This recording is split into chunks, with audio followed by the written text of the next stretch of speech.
Superman, also marketed as Superman the Movie, is a 1978 superhero film based on the DC Comics featuring the eponymous character played by Christopher Reeve. The film was directed by Richard Donner, based on a screenplay by Mario Puzo, David Newman, Leslie Newman, and Robert Benton. The most expensive film made up to that point, with a budget of $55 million. Approximately 120 million people saw Superman in the opening theatrical run in 1978. It went on to gross $134 million in the United States and Canada and $166 million internationally, totaling $300 million worldwide.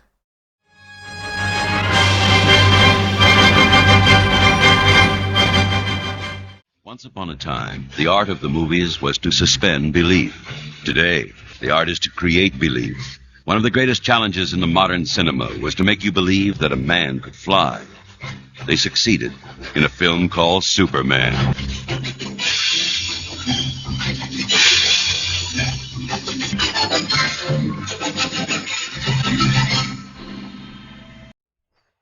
Hello, I'm Christopher Reeve. I was thinking the other day about some of the strange parts that I've played since I started acting as a kid. One time I was the third guard from the left in Cinderella. Another time I played a tree. In Shakespeare's A Winter's Tale I played a bear, as well as lords, officers, attendants, etc. And usually I was the etc. Another time I was a Nazi. And once I had the privilege of being Katharine Hepburn's only grandson. Well, it was on Broadway anyway. But I think that if somebody had ever told me that one day I would dye my hair black and wear red boots and play a man who flies around and lives by the North Pole, I would have had to say, okay, that could be fun. And it was, playing Superman. Since the film opened, a lot of people have written in saying, how did you do it? Well, I don't think we should show you everything. I think we should keep a few secrets. But let's go together right now. Let's go back to the beginning of filming, 1977, and let's take a look at how they make a film the size of Superman. And we can meet Marlon Brando and Gene Hackman, Ned Beatty, Valerie Perrine, Margot Kidder, and a lot of the actors and technicians who made the film. Superman's been around for a long time. And the kids who read him in the 30s are nearing retirement age now. But for reasons that aren't very hard to imagine, children have always had a fascination with this character. So I think the thing to do is to start by checking in with the kids of today. Let's see what they think about Superman. Walks into a telephone booth and... Superman. It must have like a coat hanger or a closet where you can put his costumes and then change. Well, he came from Jupiter. When he's wearing his reporter suit, he might have his Superman suit being washed. He tries to take all the crime out of Earth. It's the only planet he knows now since Krypton's blown up. He flies and he saves people. Well, that's it. When Marlon Brando stepped on the C stage at Shepperton Studios, England, it was a momentous occasion in the history of motion picture, for it marked the beginning of filming one of America's greatest comic strip heroes, Superman. Brando plays Jor-El, the chief scientist of Krypton, who predicted the planet was doomed. Susanna York portrays his wife, Lara. They are the parents of the infant Kal-El, who is later to grow up to become Superman. Under the direction of Richard Donner, they presided over the last days of the doomed planet Krypton. The story was to be recreated in epic proportions over the long shooting period. The plains of Canada served as the great wheat fields of Kansas, where the infant Clark was raised under the care of Ma and Pa Kent. In Pinewood Studios, England, the Daily Planet set has been built in perfect detail. Tons of office equipment is brought in from the United States. The smallest details were used to recreate the frantic and disorganized atmosphere of a modern American newsroom. Mild-mannered Clark Kent became a reporter at the Daily Planet, where he met its traditional occupants, ambitious reporter Lois Lane, the editor Perry White, and young photographer Jimmy Olsen. In the streets of New York, for some high-flying scenes and the exteriors of the Daily Planet. In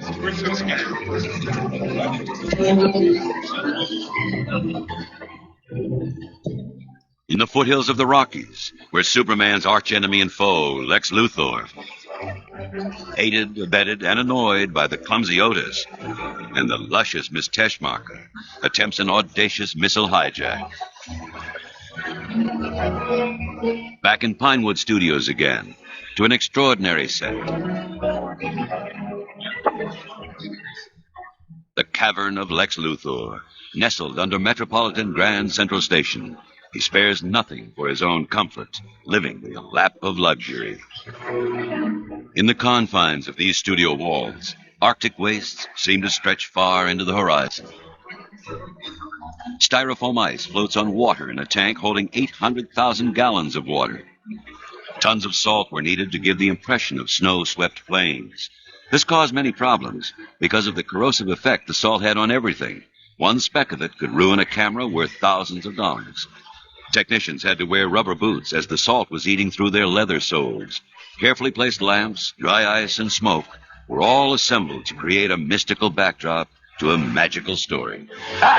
Superman, the fictional character who, along with Sherlock Holmes and Tarzan, rank as the three most famous men who never actually existed. Maniac. Do you really think you could hide it from me by encasing it in lead? Cut! The story was told to us in 1938. In comic books first, but has been told again and again in cartoons, in books, on radio, on records, in film serials, and on television. It was a bold and risky venture to attempt to put him in a full-length feature film. The idea was the brainchild of a young producer, then still in his 20s, Ilya Salkin. Give a little bit. What does he have here? He persuaded his father, Alexander Salkin, and his co-producer, Pierre Spengler, that they should buy the film rights to the character. It was an enormous challenge. So I explained to him what it was. I said, Superman is a man who flies, who can do this, who is good, has terrible enemies, and all kind of fantastic things happen. And he immediately clicked. When Ilya mentioned it, I started reading all the stuff about. And I believed it could be very good as a major film, if it will be done right. With a story by Mario Puzo, the author of The Godfather, and Marlon Brando cast as Jor-El, things began to take shape. Only one problem remained. Find an actor to play Superman. I thought it should be an unknown at the beginning. Now, they all started working on me, and the commercial side said we need a star. After we had Puzo and the director, we need a star. So movie really goes right to the top. And there's a moment where you weaken, and I said, well, you might be right. So we started looking for stars. And thank God, Redford turned it down.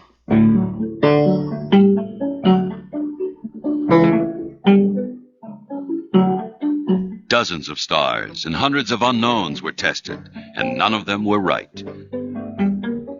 They kept coming back to a young man they'd seen earlier in their search, Christopher Reeve.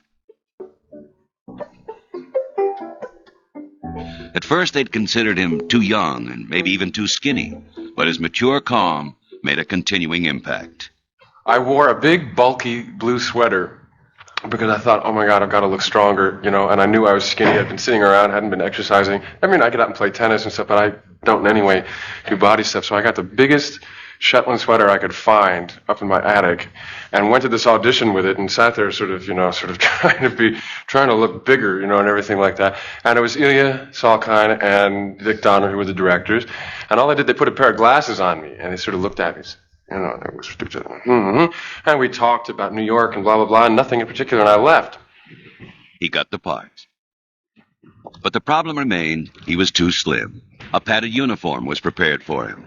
But Christopher Reeve was determined to build up his own physique for real. The point is that when I started, I was a string bean, and Superman's not a string bean. So already, from the start, I eat 4 times a day. I tell you, I'm on a high meat diet, protein diet, vitamin pills, nothing like steroids or anything like that. But I mean, I get to eat as much of as anything that I want, and it's great, you know. The thing is that on this part particularly, you have to start from the outside and work in. You can do all the interior work you want to do, and it's not going to get you to Superman if you don't have the physical strength to go with it. The thing that happens is that the stronger I get, you know, and I'm still not all that strong, but I'm getting there. The stronger I get, the more it helps my mental attitude towards the part. What sets Superman apart is that he has the wisdom to use his power for good. He has all these powers, but he's got the kind of maturity, or he's got the innocence, really, to look at the world very, very simply. And that's what makes him so different. When he says, I'm here to fight for truth, justice, and the American way, everybody goes, you know, but he's not kidding.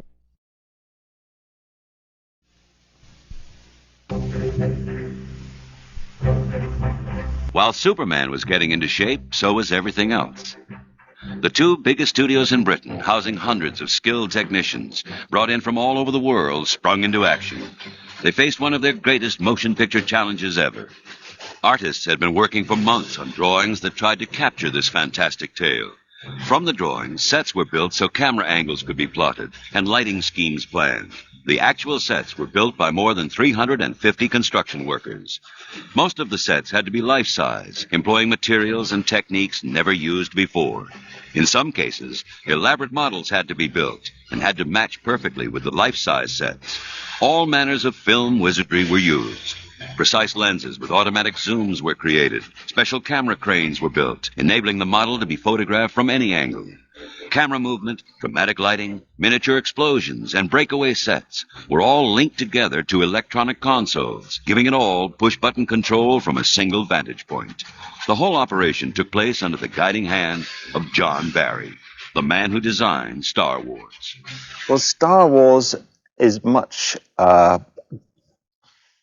grittier sort of story. Whereas Superman has a much more poetic element, doesn't it? I mean, there he is in a red cloak and a blue suit and red boots. So it is already much more of a fantasy. Krypton was the key challenge artistically for the film. In effect, a new society with a unique environment had to be created. The concept of a world of crystal was conceived to everyone's satisfaction. Crystals are both natural and technological, with a special organic quality that suggests they could grow rather than be manufactured. This is the biggest film stage in the world, and over the next 10 weeks, about 100 people are going to turn it into a magical part of the Arctic where Superman's Fortress of Solitude is. Where I'm standing now will be the sea, a lot of pack ice. But soon, all the planning and building must end, and the actors take over. Then the pictures become flesh, and there's magic in the air. My friends, you know me to be neither rash nor impulsive. I'm not given to wild, unsupported statements. And I tell you that we must evacuate this planet immediately. Marlon Brando, for many, the greatest screen actor in the world. You know, when I first came on the picture and I heard how much money Marlon Brando was paid for it, I was really upset because I don't think it seemed like much more money than anybody is worth.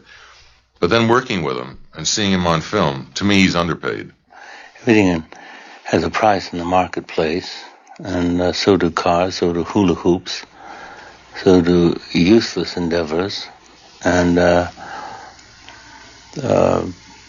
I don't suppose that actors are any different than rock bands that inflate balloons from their ears, and that happens to catch on. It's what people want to buy. Marlon Brando has an unpleasant duty on the planet Krypton. Save the dialogue. Before the unearthly faces of his fellow judges, he sentences 3 ruthless villains, Ursa, Non, and General Zod, to an eternal living death. Specific charges listed herein against these individuals, their acts of treason and ultimate aim of sedition. These are matters of undeniable fact. Although his speeches are quite short, Brando prefers not to memorize them, but to have them written on large cards called cue cards. It's the way he prefers to work. There's nothing more boring than a director who directs an actor to go to the door and stop and then turn around and say, Martha, goodbye. You know that's going to come. So, if you don't know what the words are, but you have a general idea of what they are, then you look at the cue card. It gives you the feeling as the viewer, hopefully, that the person is really searching for what he's going to say, that he doesn't know what he's going to say. As he is a director himself, Brando is anxious to know exactly what a shot will look and sound like. You put some rhythm behind it. Who the hell? Electronic goo-goo? Good. Just like the very top. You'll be there. You'll be there to do it like that. Just, right, and on day you switch. Try it. Let's shoot one.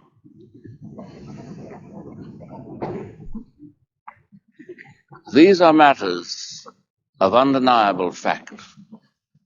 I ask you now to pronounce judgment on those accused, whose only expression is wanton violence and destruction, and on the woman Ursa, whose perversions and unreasoning hatred of all mankind have finally threatened even the children of our planet. There are a lot of marvelous actors, and I think it's more than an actor. He has become a legend. He has become a myth. It's terrific to work with Marlon. I mean, he's a legend. He's a true live legend. And I'm very curious about people, and that's somebody that's, I wouldn't ordinarily meet. They have received the fate they deserve. Some actors are intimidated by the Brando legend. Others, like old friend Trevor Howard, are reassured. Thank you for coming in. I Chance for life. That's where we return, folks. Yes. I just watch Mr. Brando, everybody. Eyes on Mr. Brando now. Brando himself indicated to the crew that film acting can be fun. You cannot ignore these facts. It's suicide. I was always impressed with the smile that you got in the morning. The smile that you got in the morning with American crews was all too often in direct proportion to the salary you were getting. And it was 2 teeth for $200,000, 10 teeth for $1 million, and if you're getting $2 million, it was the full Flatbush Cemetery.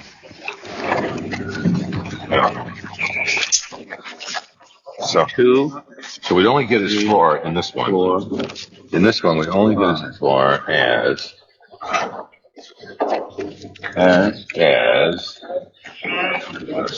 where's the sticker? Look at your shoes. You see where my hair was? Yeah, but you did this.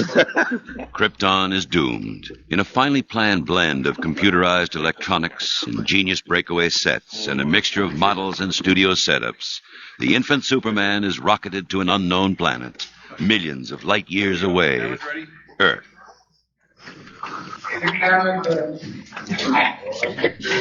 Shake! Shake!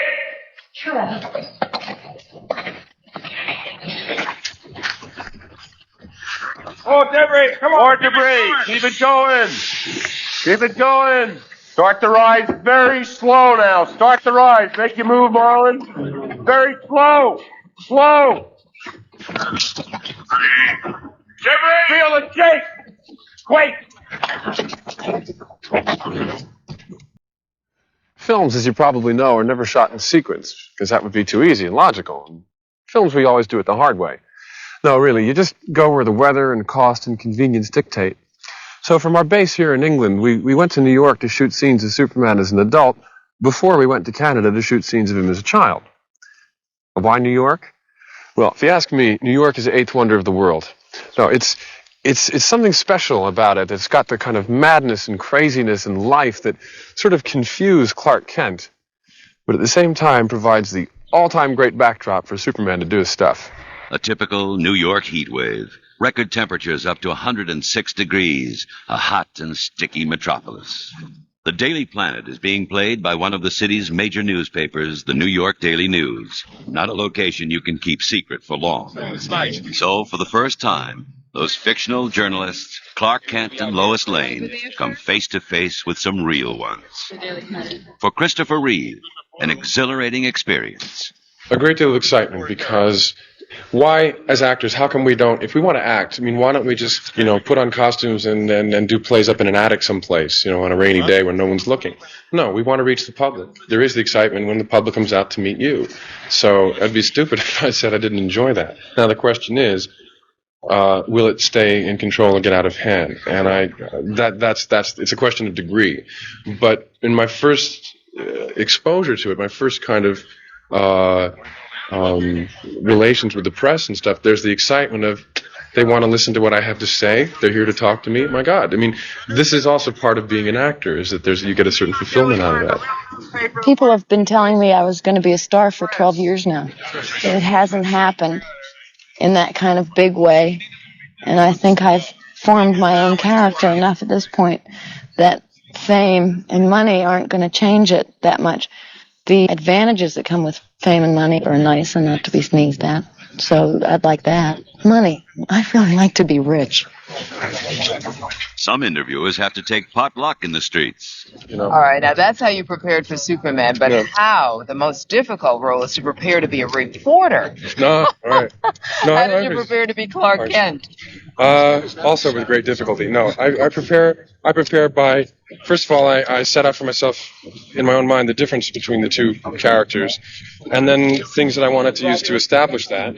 And then Others, like famous artist Andy Warhol, managed to lure Superman into their homes. Is that a Superman fork? No, this was a spoon, as a matter of fact. Oh, it's a spoon. I made this in shop in 7th grade. You're kidding. In 7th grade? I went to this private day school. You had to take shop and woodworking and stuff like that. This is a spoon that comes in the Princeton Day School cafeteria, as a matter of fact. No, they can't have it back. Would you go back to school and make me one? The first scene to be shot in New York is in the lobby of the Daily Planet.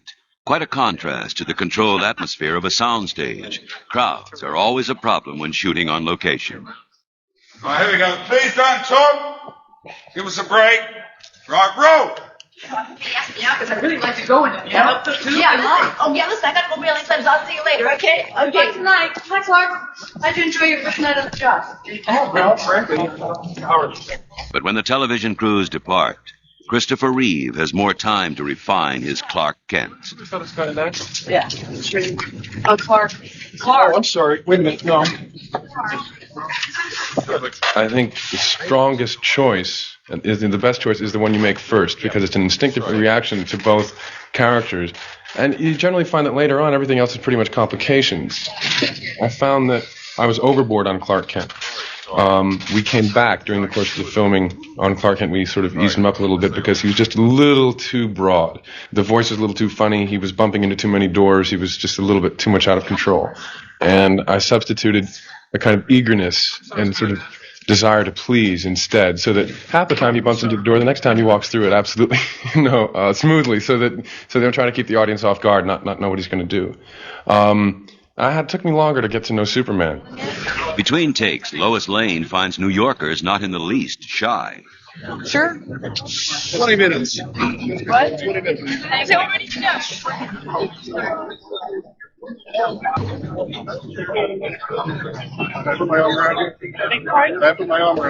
Sure, go ahead. Hey, Rex, Dick Donner, how are you? Good to see you. Thank you. Director Dick Donner talks syndicated columnist Rex Reed into playing a brief cameo role. Good. Hi, how are you, love? How you doing? Good. Gonna be a night in no till this morning you were doing. Listen, it's simple. We got them coming out, confusion in the revolving door. They're starting where she spots you. His first day on the Daily Planet, Clark Kent. So he's in awe of everybody. And she says, Rex, how are you? Did you see anything good? And whatever you want. Yeah, it was fantastic. I saw The Omen. Well, no, whatever you want to say.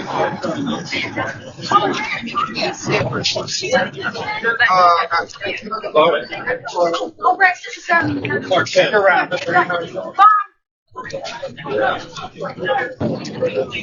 Lois! You see me going in a revolving door. Well, if anybody knows who it is, it'll be a miracle. Filming in New York isn't easy. After facing the press and the continuing hassle of the heat wave, Superman's cast and crew have to overcome yet another hurdle.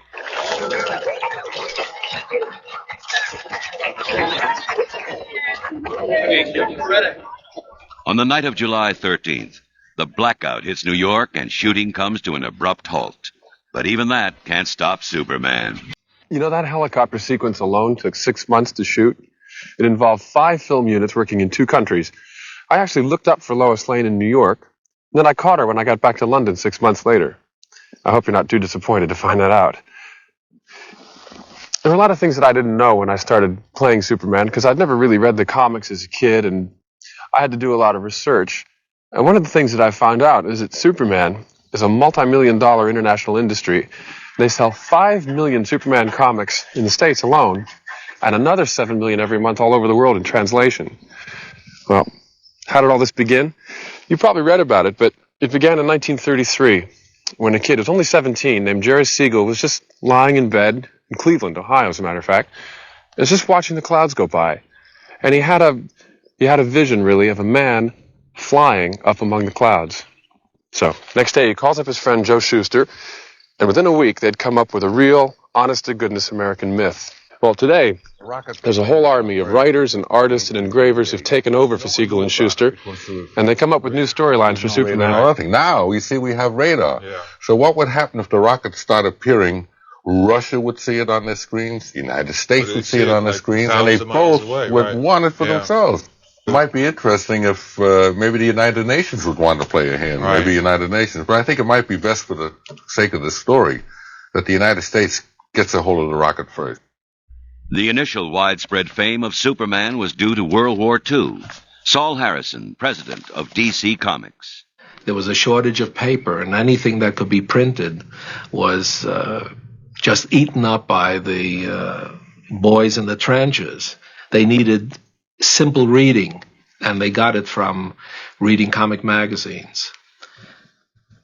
On the covers of the early magazines at that particular time, we had the Superman with the Red Cross and Superman fighting the Germans and the Japanese. Not only could Superman leap from building to building with ease, he could leap from one form of entertainment to another.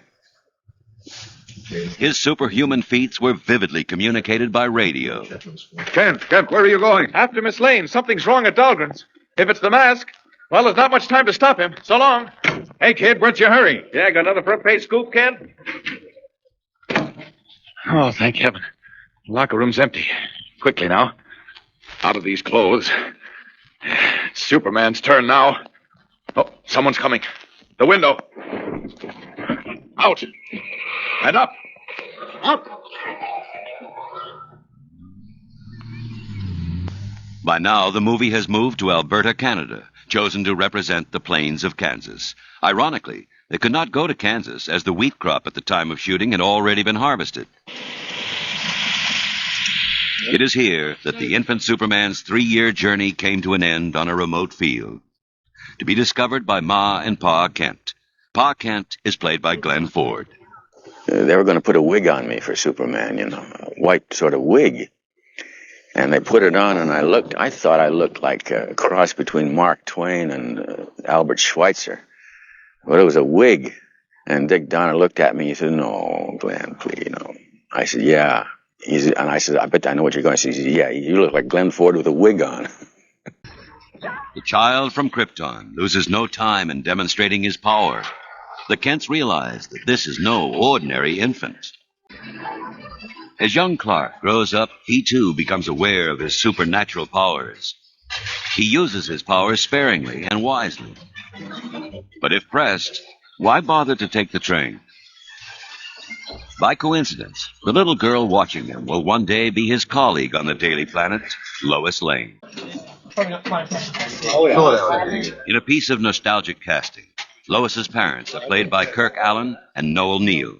These two actors played the first Superman and Lois Lane in the original 1937 version of Superman. Truthfully, Jeffrey, did you know that? That'll serve you proper. True. You can see they don't believe you. But I know. With the cliffhanger. Yeah. Well, my favorite still was the Hoppies, with Hoppies in the canyon, and the Indians are on one side, and the Heavies are on the other. The dam has been burst, and the arrows are coming down, and the water's coming down on him, and he's trapped in the middle. And he came back next week, and he was riding along the thing. And it just started with, after Hoppy got out of the canyon. In the radio show, whenever he changed from Clark Kent to Superman, they changed the voice. You see, they barrel the voice. Now in radio, you can do that because they put something up here. There's a no, you know, they do it a little bit. They use little tricks. Well, we couldn't do that in the pictures. And besides, I didn't have to say up, up, and away. It was ridiculous. People could see that I'm taking off, you see, so there's no point in saying it. And likewise, there are a few phrases that he used in radio. This looks like a job for Superman. Well, now you don't have to say that, because you can indicate when you're going to change from Clark Kent to Superman by just looking around a little bit, you know, and ducking behind. Now everybody knows you're going to change. So that Jimmy Olsen and myself, about all we ended up doing, you know, was being tied up, bound and gagged and waiting for the fuse to ignite and blow us to kingdom come. But in the television series, we had a lot more dialogue, and I think you had more chance to, you know, explore the character and do more with it. Love what you see, love what you see. Ready, Miss Tessmacher? Have you ever tried running in high heels? He probably has. On another location in Canada, we find the incompetent Miss Teschmacher trying to help Superman's archenemy, Lex Luthor, hijack a nuclear missile. She's played by Valerie Perrine. I've never done anything this outrageously comical before. Well, look. I mean, you know, the bracelets, the wig. Ned Beatty is Luthor's other less than competent henchperson, Otis, not the most cunning of missile hijackers either.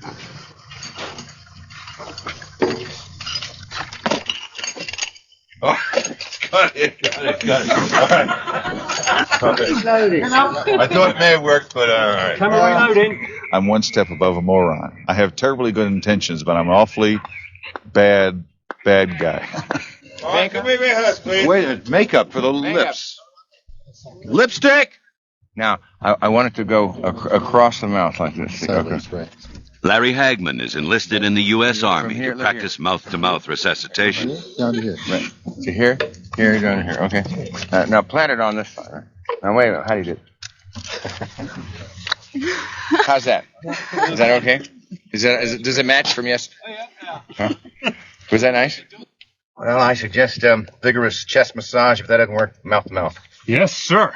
Sergeant, I wouldn't let a man of mine do anything I wouldn't be prepared to do. But, sir. All right, get on the radio. Get an ambulance. I'm not going to let this hold the convoy up any more than I have to. Miss Teschmacher bravely tries to stop the missile convoy by pretending to be the victim of a road accident. All right. Now, out goes the bad air, in goes the good air.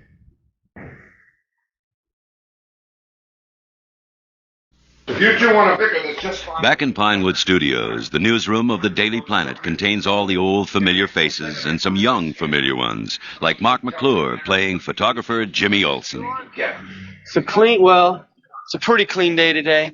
The Empire State Building, the Daily Planet's got a good view of that. And it's all buildings is all you can see. Superman, we've seen him, buzz by here a couple of times, Somebody being mugged right now down there. Can you get a shot of it? But over here, Clark Kent. This is Clark Kent's desk. But nobody knows he's Superman. So, and Clark here, and then the chief, his office is right in there. It's got all the pane glasses. Jimmy Olsen doesn't even have a desk. Photos by James Olsen. Lex Luthor. That guy, look at that. You see what it says? Lex Luthor was jailed yesterday for life plus 25 years. That's tough. So he's gone for a while, I guess. Before Clark Kent came in the action, Jimmy was trying to scheme on Lois, but financially he couldn't handle it. So he just quit. And then Clark came in and took over. Ever since that, wrote me right out of the script. No, it's a good part. Olson works under the knowing eyes of an actor who was an international star at the age of 5, Jackie Cooper.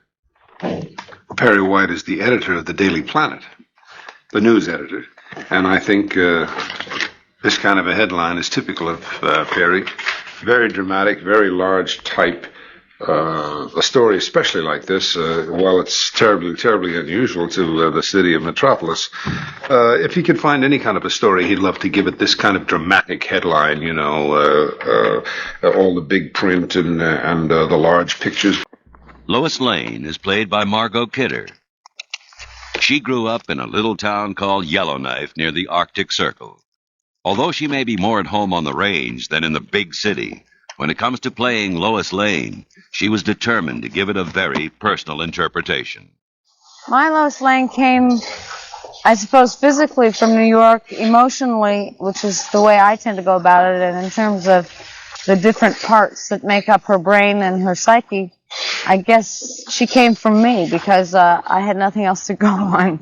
The ambition, the manic drive, all that stuff was just parts of me that I put in. I mean, I think that every person, particularly actors, are made up of about 80 to 100 parts, and it's simply a matter when you take a role of choosing which parts of yourself could be usefully applied.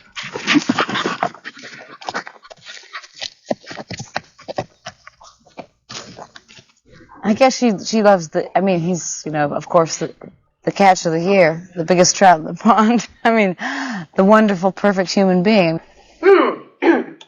Is it true that you can see through anything? Yes, I can, pretty much. Okay. See, I feel I'm leaving her hung up there. Because No, I you're not. just drift I'm on her face. Okay. She's stealing the scene from you there. Right, well. Don't worry about it. Okay, here we go. I gotta have a little dry. And there was one key scene for the whole part for me was the balcony scene with Lois, what I call the balcony scene. It's when he flies in and talks to her on the balcony, sort of about who he is. Is it true that that you can see through anything? Yes, I can, pretty much. And that you are totally impervious to pain? Well, so far.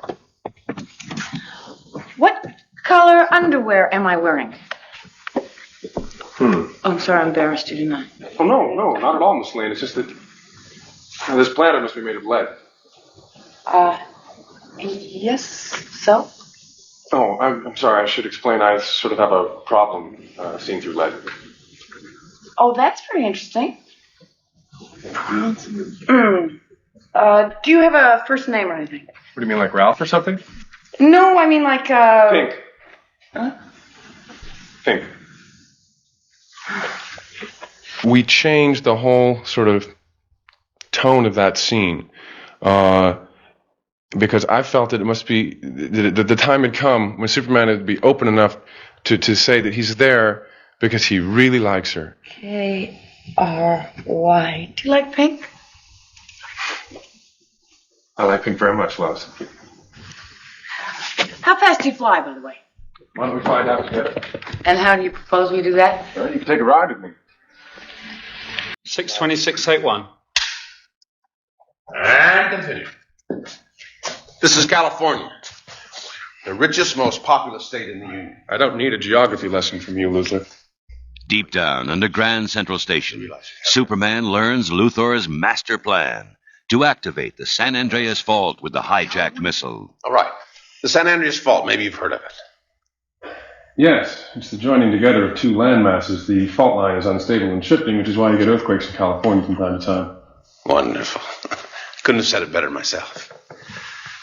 Now, everything west of this line here is the richest, most expensive real estate in the world. San Diego, Los Angeles, San Francisco. Everything on this side of the line is just hundreds and hundreds of miles of worthless desert land, which just still happens to be brothers, but it is.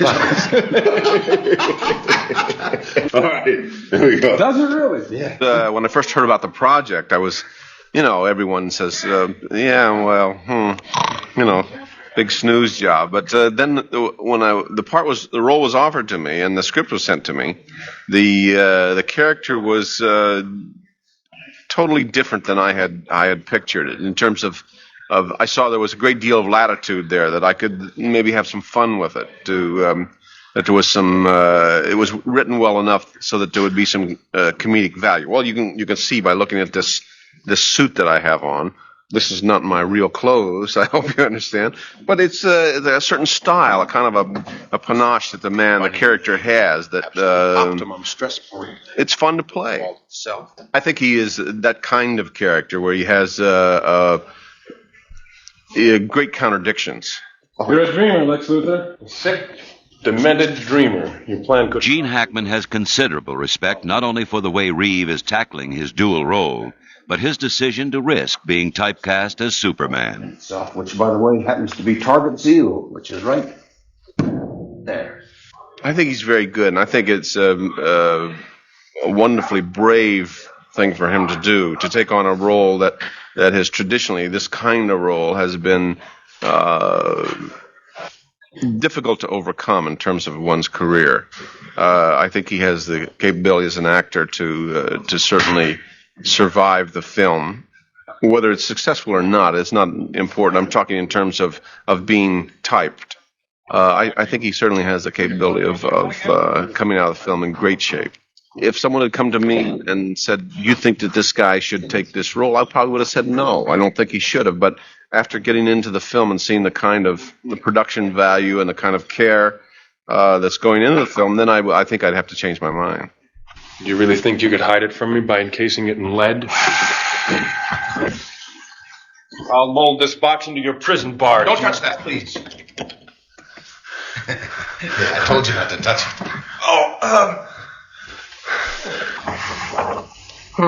That's kryptonite, Superman. A little souvenir from the old hometown. I've spared no expense to make you feel right at home. He's a lot of what America once was a long time ago. I'm a very liberal human being in my philosophies and my politics, and I find myself, in an odd sort of way, looking and respecting the conservative attitude of what Superman stands for now, because I think I see a lot of my philosophies in application now, and I'm not very happy with them, and I almost wish I could go back to what once was, and what America once was. The chain is just like, I remember there's a wire on your neck. Yeah. And don't touch those wires together, you'll be short-circuited and you go up in flames. Mind over muscle. You don't even care where the other missile's headed, do you? On the contrary, I know exactly where it's headed. Hackensack, New Jersey.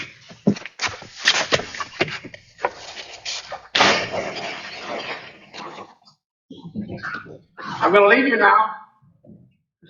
No hard feelings. We all have a little faults. Mine's in California.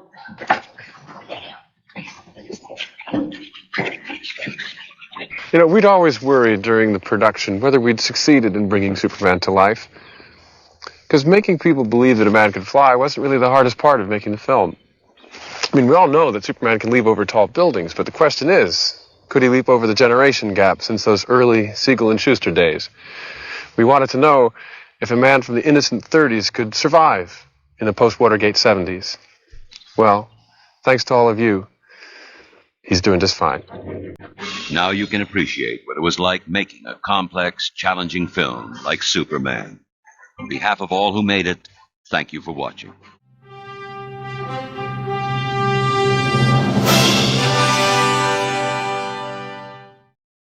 Superman premiered at the Kennedy Center in Washington, D.C. on December 10th, 1978, and was released in the United Kingdom on December 14th and in the United States on December 15th.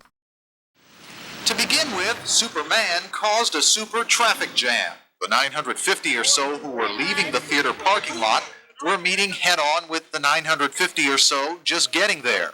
Getting there early was the way to do it. Here's how some of the people were spending the hour-and-a-half wait just to get tickets. Somebody even brought a TV. Most of the people here have grown up with Superman, and they want to see how the movies treat him. Well, Kryptonite. We've got to see if the Ray Kryptonite really works. Got to see if Lex Luthor is really the villain he's put up to be.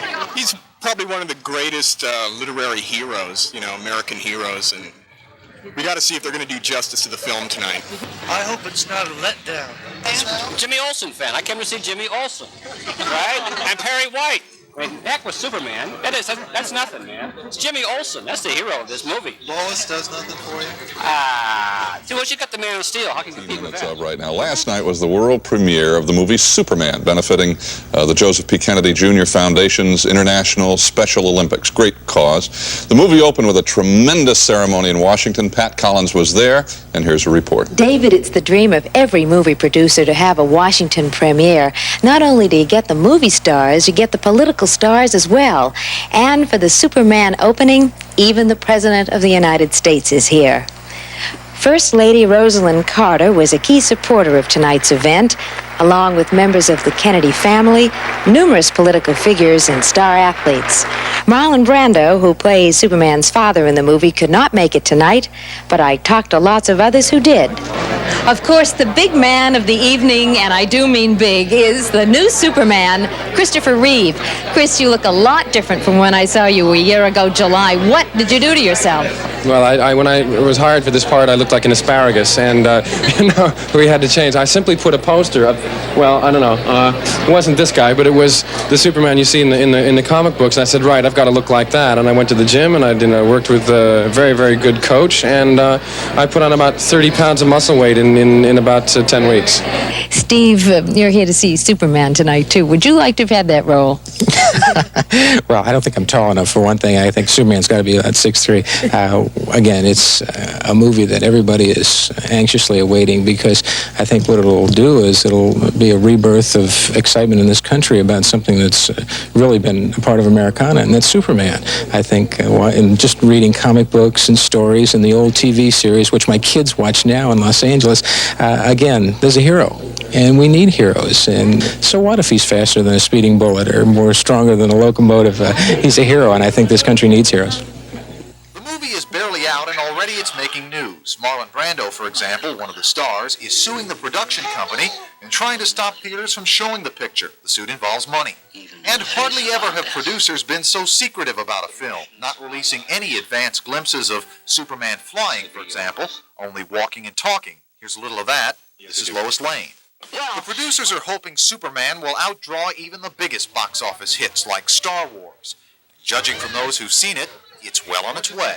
I thought it was great, really. Fantastic movie. See it. Special effects are great. Fantastic. It's like a second childhood. It's Superman, based on the comic strip of the 1930s, which has a royal premiere before the Queen and Prince Andrew next Wednesday. Nobody in this country has seen it up to now, and I'm not entirely convinced that it's even finished yet. But it's been at least 5 years in the planning, and depending on which estimate you believe, cost anything up to £25 million, including a modest £2 million for Marlon Brando to appear as Superman's father, Superdad. Christopher Reeve plays the dual role of Clark Kent, meek, bespectacled journalist, and Superman, saviour of the world, and others taking part include Gene Hackman, Valerie Perrine, and Susanna York. Well, I'll be reviewing Superman in the first programme of Film 79. Well, Superman, all bulging muscles, tights and jockstrap, is featured on the cover of Cinema 79. Anne is in town. In London tonight, the Queen and Prince Andrew will be attending a royal premiere of the film that's being tipped to break all the box office records. A lot of secrecy has surrounded the making of the film, but now the Man of Steel has finally been unveiled. Ray Maloney has been taking a look. Hollywood thinks it's going to be the biggest thing since Star Wars, and it ought to be at more than £20 million and more than 2 years in the making. But that wasn't the only record. Marlon Brando, as Superman's father, if that's the right word, took nearly £2 million of that total for one day's work. But the film is going to stand or fall on the special effects, and if the destruction of the planet Krypton, the birthplace of Superman, is anything to go by, they work. Just in case you didn't know it, Superman, or Super Baby as he then was the sole survivor, and came to Earth to help us poor mortals battle evil, which he does in a spinningly successful way. The latest appearance of the American comic book hero Superman, brought to the screen after 2 years filming at a cost of more than £20 million. A hitherto unknown actor, Christopher Reeve, gained the star role after taking a muscle-building course to prepare himself. Michael Sullivan was at the cinema. For this royal premiere, Superman was to make his British debut before the Queen and the 18-year-old Prince Andrew. There are many stars in the film, but Superman himself, played by Christopher Reeve, was naturally the centre of attention. This unknown American actor was chosen from hundreds of would-be Supermen after months of auditioning for the right face and the right body to play a cartoon character who's been zapping villains and rescuing the innocent from disaster since he first appeared in 1933.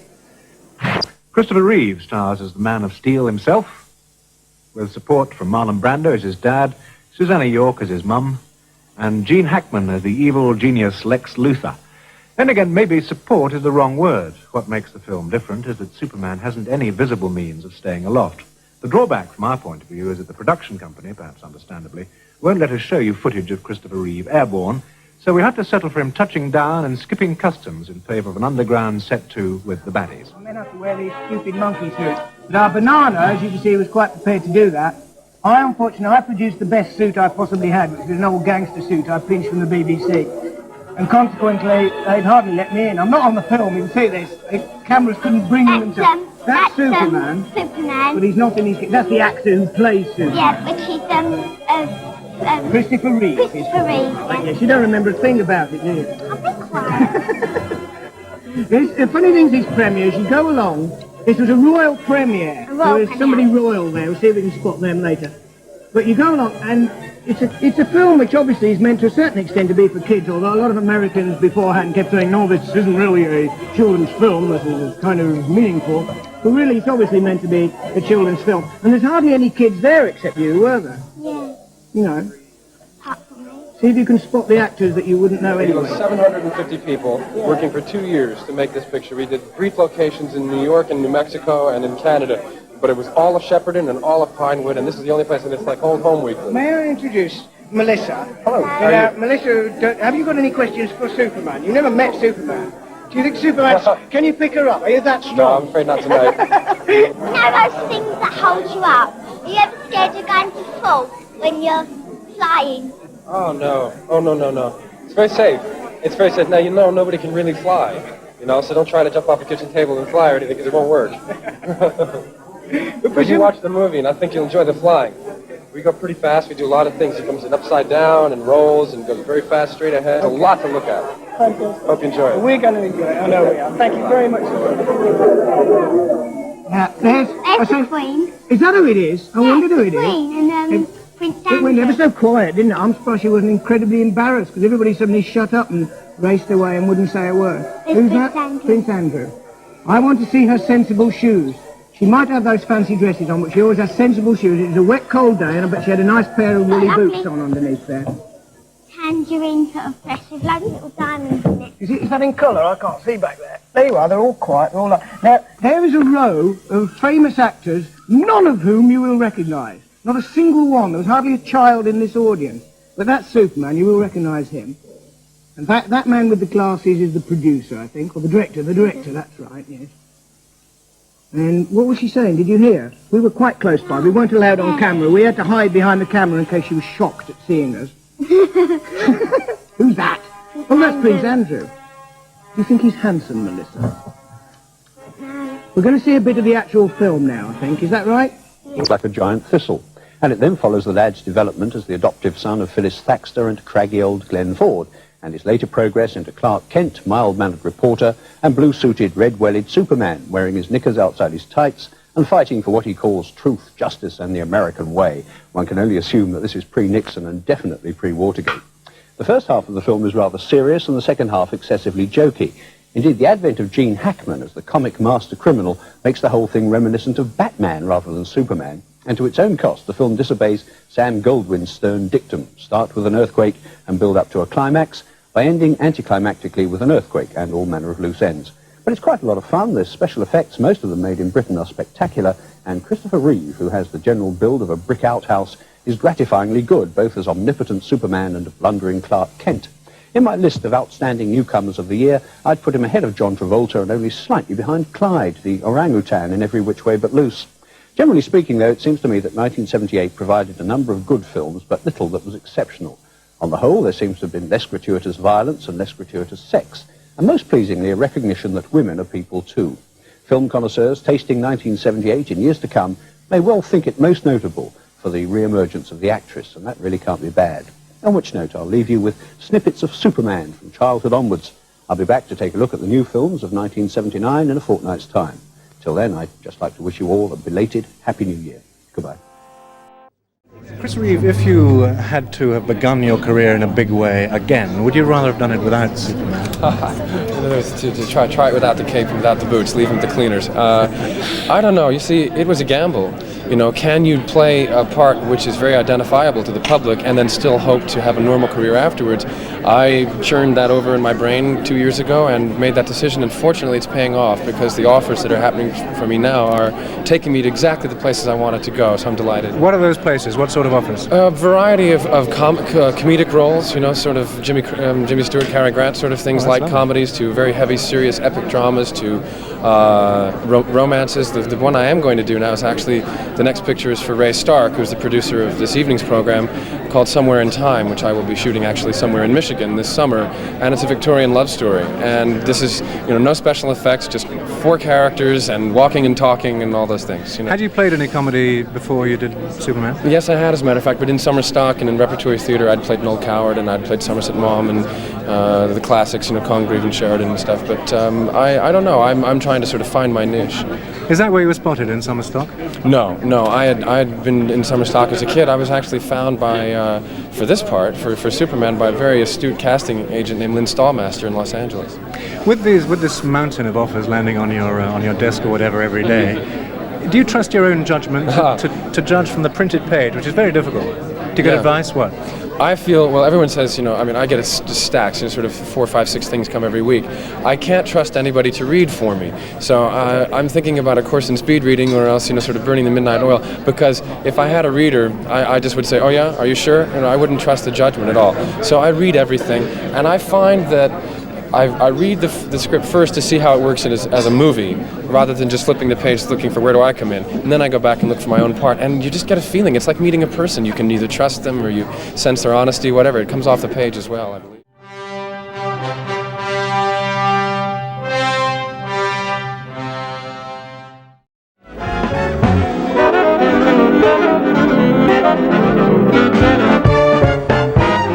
Doctor, we're talking with Rodney and Steve.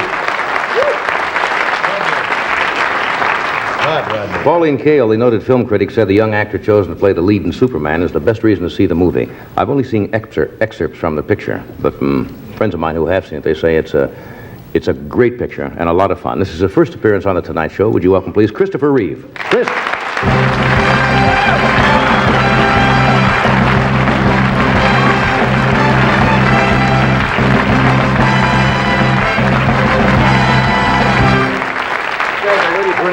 Thank you. Right. First of all, congratulations. It's a monumental hit, isn't it? Yes, thank God for that. But I gotta tell you something, there's something a little backwards about show business when you have to pay $4.50 to see me fly around, and a performance like that comes to you free of charge. I think that's just totally...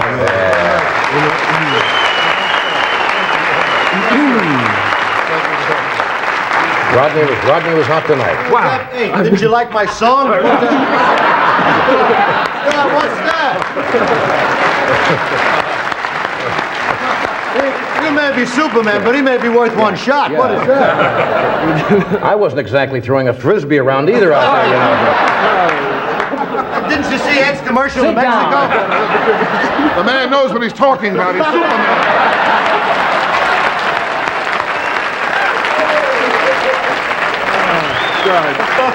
He has X-ray vision. He can see through your jokes. I suppose every time you appear someplace, Chris, people expect you to fly in or something and do crazy things. What are the stock jokes now you get? What people see you? Well, What am I wearing, I suppose? Exactly. Well, I was on the Today Show yesterday morning at NBC, and then after I finished, someone said, would you please come down to do something on radio? And when I got there, I said, listen, I can repair the damage to the roof, no problem, you know. You had to come down through 2 studio floors and that kind of stuff. If I ever get on an airplane, the stewardess says, thank God you're here in case we lose an engine, and all that kind of stuff, you know. I never get a break. But there must have been a lot of actors who wanted this part because it was so highly touted, and the whole picture with Marlon Brando and Gene Hackman and a lot of good people in this thing. There must have been a lot of guys who wanted it. How did it come about? Oh, they got desperate. I mean, No, come on now. I know that they wanted you to put on some weight. Yeah. No, they actually, on day one, they came to me with a complete set of false muscles. This little guy named Stuart Freeborn, who was one of the best makeup people in the business, he came out and was holding a body stocking complete with fake shoulder pads and the whole thing, and I said, listen, excuse me, but it's either me or the muscles, but not both of this, which is a bit tenuous because at that point they could ask me to split. Right. But no, I just felt I'm trying to make him. I think it's a story about a real man who flies. It would have looked a little silly wearing a. Right, and you can't go with all that stuff. George Reeves did it in the 50s, Kirk Allen did it in the 40s, but I thought, well, look, I'll go to the gym, and that was part of talking myself into playing the part, is to have the physical size for it. Yeah.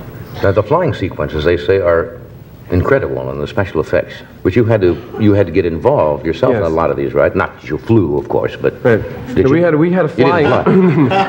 See, I believe. I like to believe. I still believe in Santa Claus and Jack Frost and things like that. We had on Pinewood Studios in England, we had a flying team called A-Stage Airways, the only way to fly, and these guys, there were 100 of them. Their job was to make one person look like he was flying, and we did it with the use of a lot of equipment that I don't really want to go into, but a videotape camera so that you could see what you were doing, and I could be 40 feet off the studio floor and stuff, but I could tell you what the weather was like and which direction I was going, and there's the Pepsi-Cola sign on the East River, and there's 82nd Street, whatever. I love watching the old reruns. I love watching the old reruns with George Reeves because they're so campy nowadays. The flying is wonderful because if he flew into a window, he always jumped in. Right. Exactly. And when he flew out the window, you could always see the legs still kind of where he hit the mattress. They just didn't quite disappear. Obviously. But God, they were fun to watch. Yeah, I try to. A lot of people dream about flying. A lot of people fly today. It's a sort of a fantasy that many people have, and this is a film that kind of had to wait for the technology to make it. Only today, do we have the kind of equipment that you can make this happen. In the 50s, he was stuck lying on a table with the wind machines going and the whole thing. But today, this is sort of, I looked at it as kind of modern Dance in the Sky, that he can either be a human jet and go 3 times the speed of Concorde, or he can go quite slowly and sort of and beautifully through the air in a scene that he takes Lois around the city. I understand it's funny. There's a lot of amusing things in the picture. Didn't you used to play a heavy on a soap opera? I used to play a guy named Ben Harper on a television show called Love of Life. He was the guy you love to hate. He was trivia contest winners for this year. That's great. That's great training for actors. Yeah, I'll tell you, working in those daytime soaps. What I love is you learn your lines on the bus on the way to work in the morning, and when you get there, they say, "Okay, page 2 is out, and we're going to do that scene in the kitchen," and then you tape in a half hour, and you just have to get it together, and it teaches you to improvise. And all those shows were live, were they not? No, live on tape. Live on tape. Just ahead of time. That's incredible. They drink a lot of coffee in soap operas. You ever notice that? Yeah. And they go through a lot of doors, too. A lot of doors and a lot of kitchen scenes where they sit there and they say, "Tell me, Marge." Right. And the camera comes in, then they cut to the other guy and he drinks the coffee. Then the doorbell rings. "What is it, Al?" And they get up and they go and the guy drinks some coffee at the door, and it's just to carry the dialogue along. I gotta sell something here. We'll be right back. Stay where you are. We got a film clip also from Superman.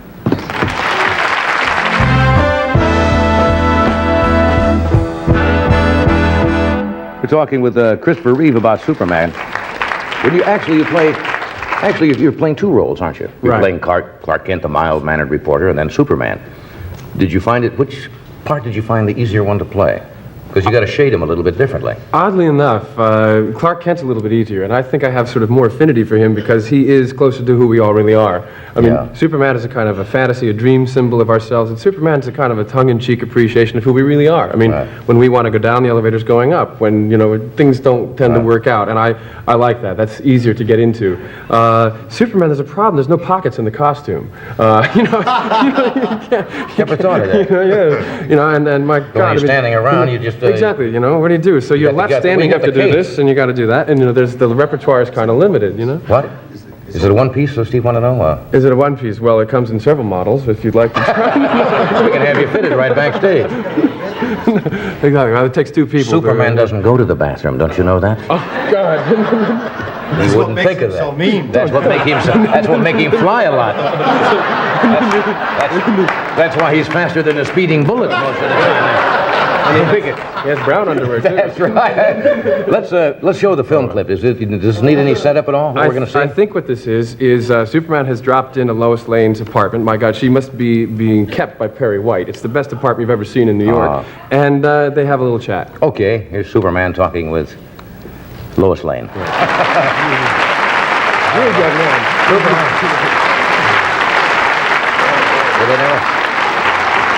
they never brought that out in the comic books. No, they never got that sophisticated. No, that would have fogged up George Reeves' glasses. Yeah, would have. Yes. That's gonna be a lot of fun making that picture. Rude young man. He's always. But it's X-ray vision, not X-rated vision, so he doesn't go around taking advantage of that. Yeah. Is that Margot? That's Margot Kidder. Margot Kidder's in it, and Gene Hackman is in it, and Gene Hackman. Marlon Brando plays Jor-El, my father. Your father. Yeah. Now, is it the planet Krypton, right? Mm-hmm. Now, what is the element that may give him the strength? I'm trying to remember. Well, basically, there are... Originally, in the old comic, there was a certain... Was it the Krypton itself that... The guys from the comic books, from DC Comics, I went in there and said, listen, how would you like me to play the character, et cetera, et cetera. They could draw you a map of how to get to Krypton. You go to this galaxy and turn left and then right at the next light. And, they've got this whole thing. It's total reality to them. It's not a joke. The basic deal is that the red sun system of Krypton has different properties than the yellow sun system of Earth. Therefore, his molecular structure is different and he's got powers. Now, in part 2, the three guys that you saw, for those of you who've seen the movie, who are sort of imprisoned in the Phantom Zone at the beginning of the picture, they get out. When they come to Earth, it's 3 against 1. So that's the hook for part 2. I believe this. Yeah. I like this kind of stuff. We'll take a break, and Susan Sarandon will be with us in a moment. We've had 2 other people on the show who've worked with Marlon Brando, and I know you worked with him for a few days. And anything interesting come of that relationship? I must say, I don't say this to be vicious, but I don't worship at the altar of Marlon Brando because I feel that he's copped out in a certain way. He's no longer in the leadership position that he could be. He could really be inspiring a whole generation of actors and by continuing to work. But what happened is the press loved him, whether he was good, bad, or indifferent, where people thought he was this sort of institution no matter what he did. So he doesn't care anymore. And I just think it would be sad to be 53, whatever he is, and not give a damn. That's all. I just think it's too bad that the man has kind of been forced into that hostility. But you wouldn't. Well, he's here tonight, Chris.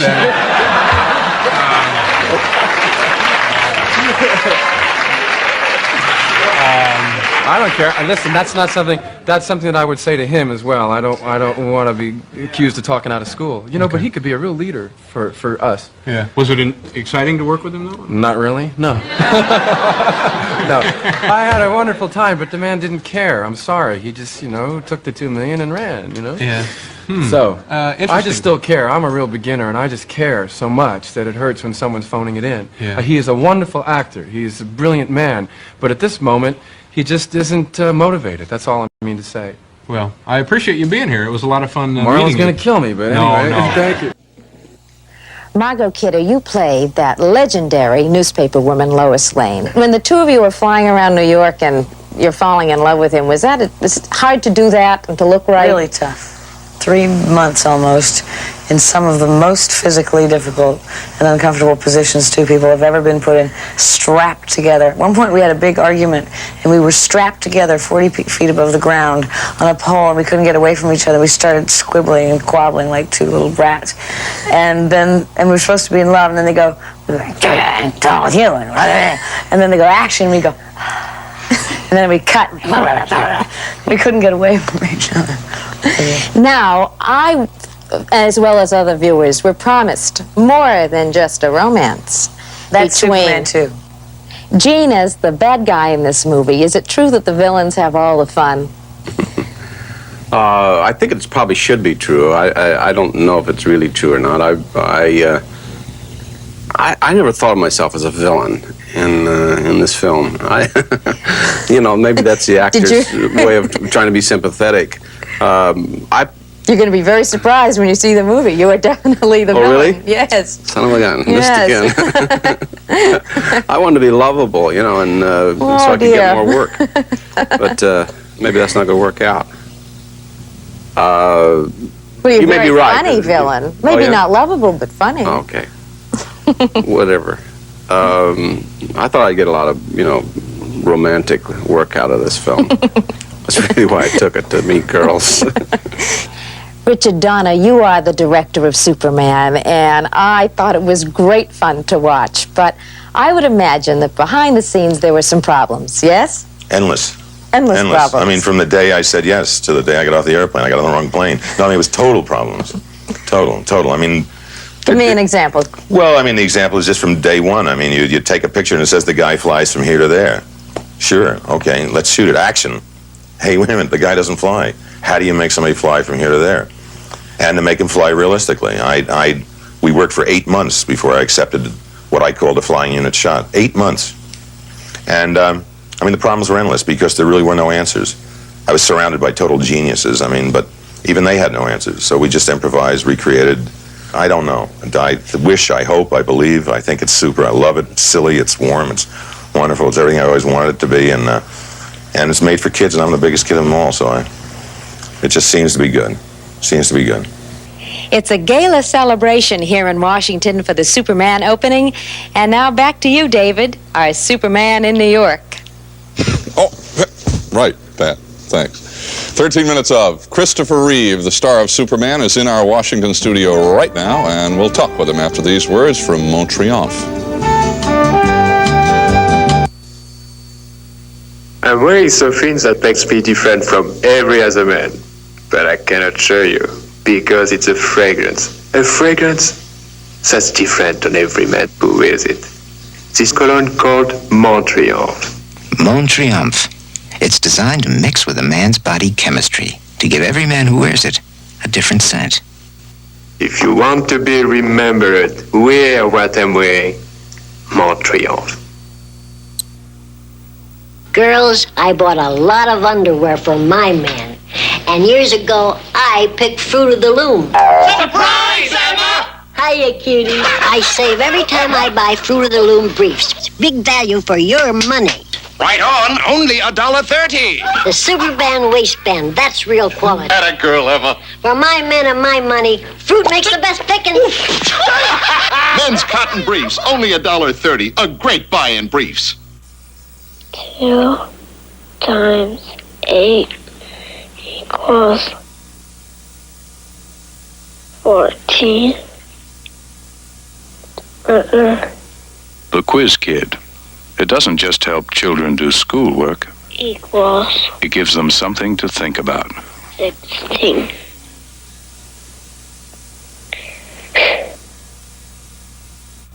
At Osco Drugs and Goldblatt's. This is the amazing Ronco Roller Measure. It gives you an accurate digital readout in feet and inches. Great for measuring around corners and over curbs. The Ronco Roller Measure includes a 3-foot handle that allows you to measure floors without getting on your hands and knees. Measure ceilings without the use of a ladder. It's fast and easy and measures up to 1,000 feet. No tape to tangle, and it doesn't take 2 people to use it. The Ronco Roller Measure. At Walgreens, Woolworth, Wilco, Osco, Goldblatt's, and Ward's.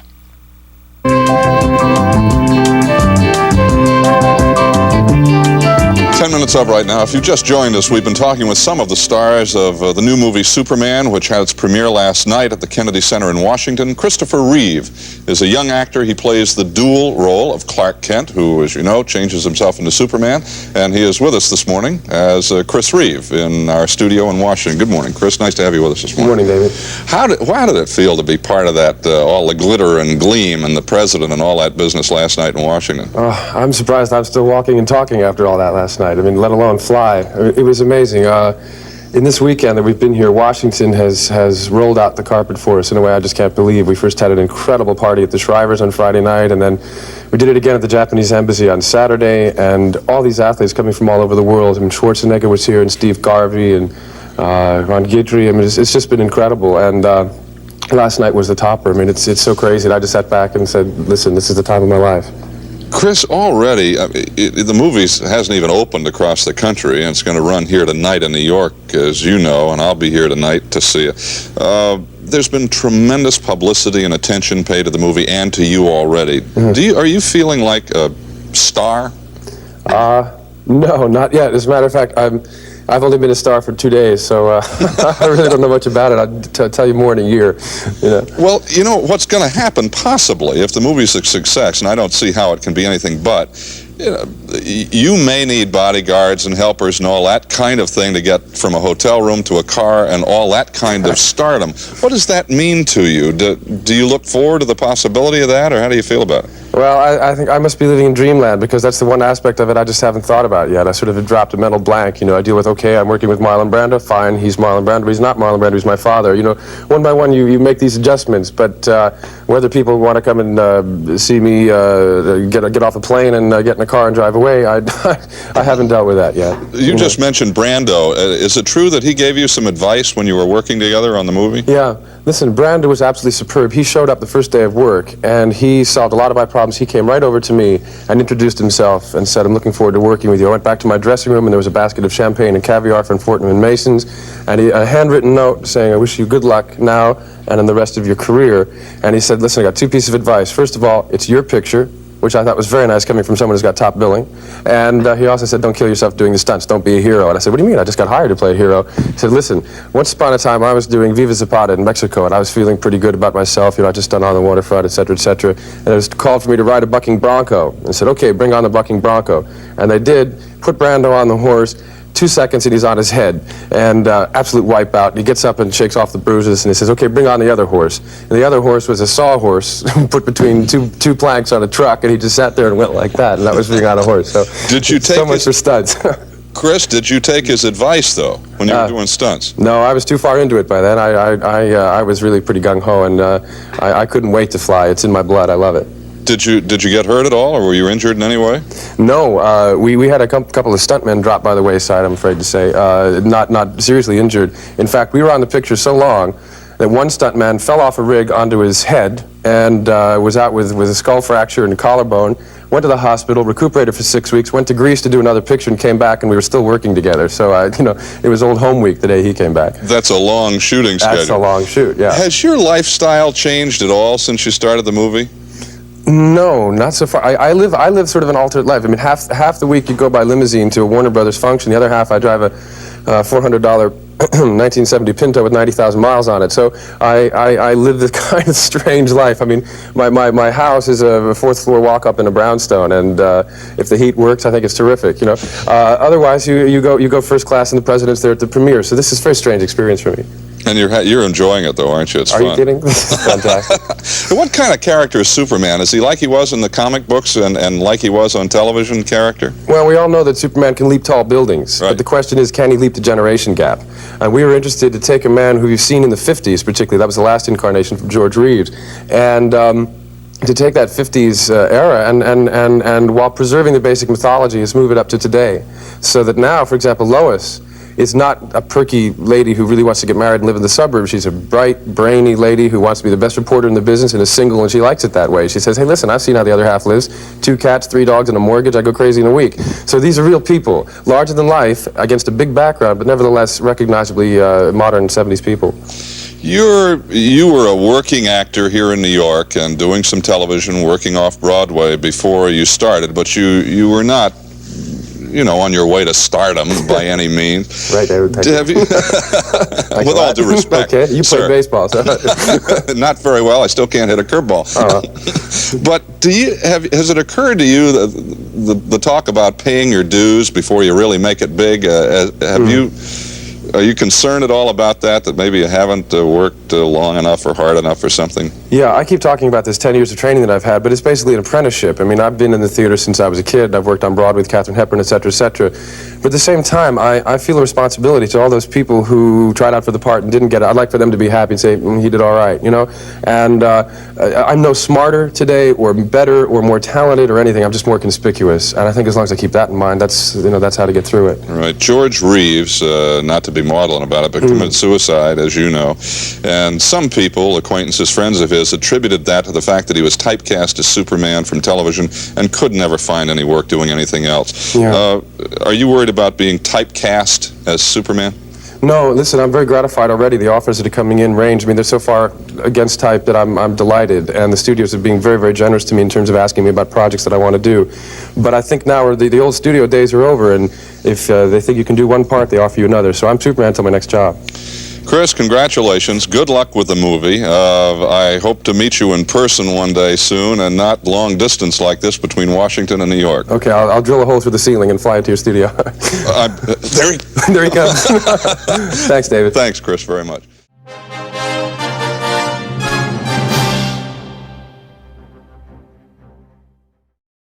The film was a critical and financial success. Its worldwide box office earnings of $300 million made it the second highest grossing film of the year. It received praise for Reeve's performance and John Williams' score.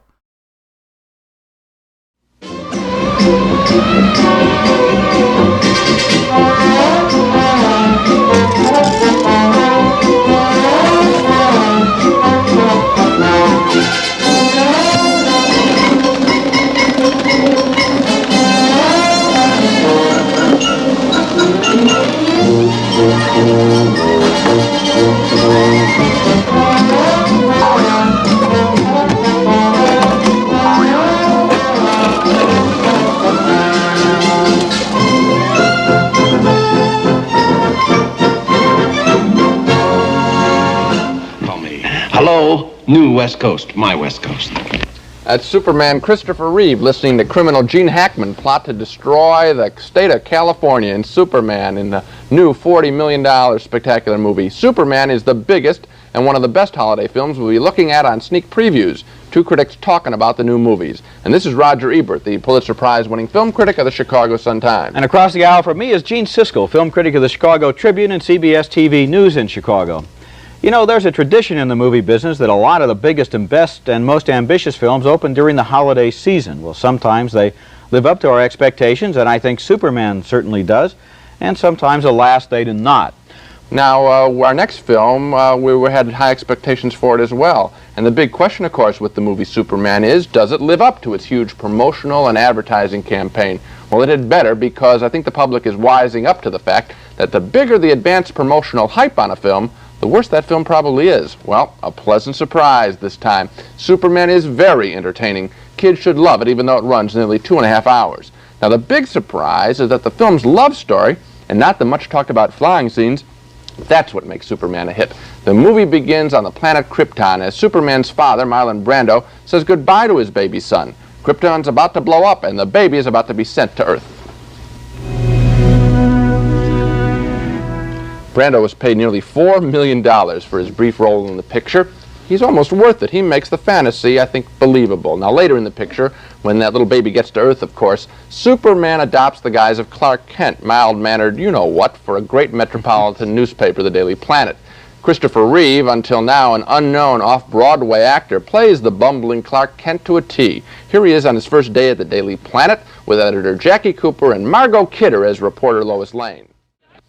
Probably wears out a few typewriters along the way, too. The biggest change in the movie from the old 50s Superman TV show is that in this new film, Superman really digs Lois Lane. They both have a big crush on each other, and we see it here in the film's very best scene when Lois interviews Superman for the first time. He gives her a hilarious exclusive interview at her rooftop apartment. Now just watch Christopher Reeve here. He's so good, he makes you forget he's wearing a ridiculous red, yellow, and blue suit with a cape yet. A wonderful, charming scene. Now, the last 40 minutes of the film, though, is a juvenile crime story with Gene Hackman playing a soft criminal trying to blow up California. He's a namby-pamby sort of villain we used to see on that old Batman TV show. But, the love story. That's what makes Superman really worth seeing. The love story, indeed. I knew the love story was coming. I thought the special effects were great. What surprised me was, look at it this way, this movie has been coming for 6 years. It's been announced 100 times. It cost $60 million, $40 million, a couple of $1 million one way or the other. A lot of money. I expected that with that kind of money, they would be very solemn in their approach toward the money they spent, toward the special effects. I was surprised that it had a sense of humor. The thing that surprised me about the movie is that along with everything else, it's one of the year's most refreshing comedies. I'll challenge you, though, on one point, and that's the special effects. As far as the flying special effects are concerned, I thought they were fine. You can't see any wires. But some of the special effects that weren't involving the flying, like a dam bursting was an obvious model. There's a plane that falls out of the sky. What about when Superman is holding up the Earth's crust, for example, during it stops the earthquake? That's a good one. No? But there's a helicopter shot that looks cheap. And there are many other things. I think they spent so much time on getting the flying right that they let some of the other stuff go. I really don't think we've made the movie sound too boring. He's holding up the Earth's crust, airplanes are flying out of the sky, dams are bursting, the California coast slides into the sea. It's really a pretty entertaining picture. It's a lot of fun, but I'll go back to the human terms, and specifically the performance of Christopher Reeve. This guy is a natural light comedian. He's just as good as Clark Kent as he is as Superman. He's really an actor to watch. And if the role had been cast in the wrong way, they would have been in big trouble. He pulls it off. They had a national talent search. For once, they found the right talent. And finally, we were both really enthusiastic about the sensational epic Superman. We went into the theater with our doubts and came out as believers. I did even more so than Gene, so 2 big yeses for the Man of Steel.